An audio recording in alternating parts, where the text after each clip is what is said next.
नमस्कार, मैं राजेश भारती बोल रहा हूँ। मैं स्टेट बैंक गोरखपुर में काम करता हूँ और पिछले करीब दिवाली के बाद से मुझे खांसी बलगम की काफ़ी शिकायत हो रही थी। बाद में धीरे धीरे वो बुखार मुझे आने लगा, हाई डिग्री फीवर होने लगा।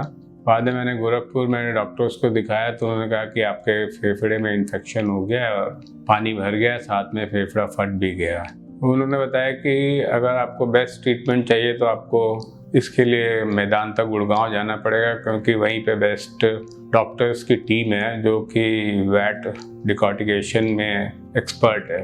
तो मैं 16 जुलाई को मेदांता में फर्स्ट डे दिखाया डॉक्टर बिलाल बिन असफ को, और उन्होंने फर्स्ट डे ही मेरा क्या किया कि सीटी स्कैन करवाया लंग्स का और different type of blood test भी करवाए।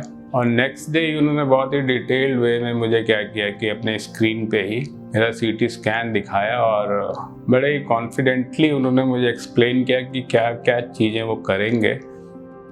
राजेश भारती जी हमारे पास एम्पायमा थोरेसिस नाम की बीमारी लेके आए। एम्पायमा बेसिकली होता क्या है, उसमें छाती की जो अंदर कैविटी होती है उसमें इन्फेक्शन होता है और उस इन्फेक्शन के कारण वहाँ पस जमा हो जाता है, पस एक्यूमुलेट हो जाता है।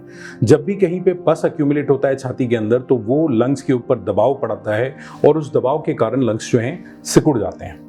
अगर इसका सही टाइम पे एडिक्वेट रिमूवल ऑफ पस नहीं होता है तो क्योंकि लंग सिकुड़े रहते हैं उनके ऊपर एक परत सी जम जाती है, एक लेयर जम जाती है जिसको हम लोग प्लूरल पील कहते हैं।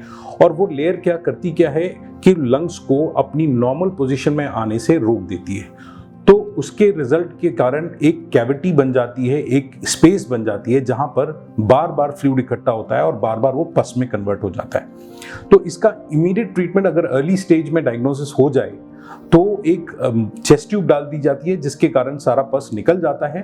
लेकिन सिर्फ यहीं पे नहीं बल्कि इसके आगे भी हमें इसे कंफर्म करना होता है सीटी स्कैन और एक्सरे के माध्यम से कि वो लंग्स पूरी तरह अपनी जगह पे फैल चुके हैं और पस पूरी तरह इवैक्यूएट हो चुका है। जिन अनफॉर्चुनेट पेशेंट्स में अगर पस पूरी तरह इवैक्यूएट नहीं होता है या एडिक्वेट ट्रीटमेंट नहीं बनती है तो मैंने बताया आपको उनके ऊपर लेयर बन जाती है और ये लेयर लंग को एक्सपैंड नहीं करने देती है। जब ये लेयर काफ़ी सॉलिडिफाई हो जाती है तो आप कुछ भी कोशिश करते रहें चेस्ट ट्यूब के माध्यम से, वहाँ पे बार बार पस इकट्ठा रहता है। और ये चीज़ आपने मिस्टर राजेश भारती से सुनी कि वो 5-6 महीने से इसी प्रॉब्लम को लेके चल रहे थे।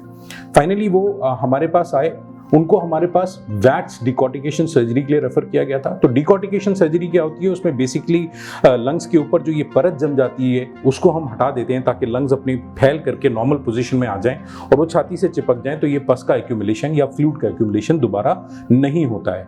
पुराने ज़माने में ये सर्जरी ओपन सर्जरी के माध्यम से की जाती थी। आज की तारीख में हमारी एक्सपर्टीज इसमें दूरबीन के माध्यम से करने की है, तो हम इस सर्जरी को वैट सर्जरी या थोरैकोस्कोपिक डिकॉर्टिकेशन सर्जरी कहते हैं।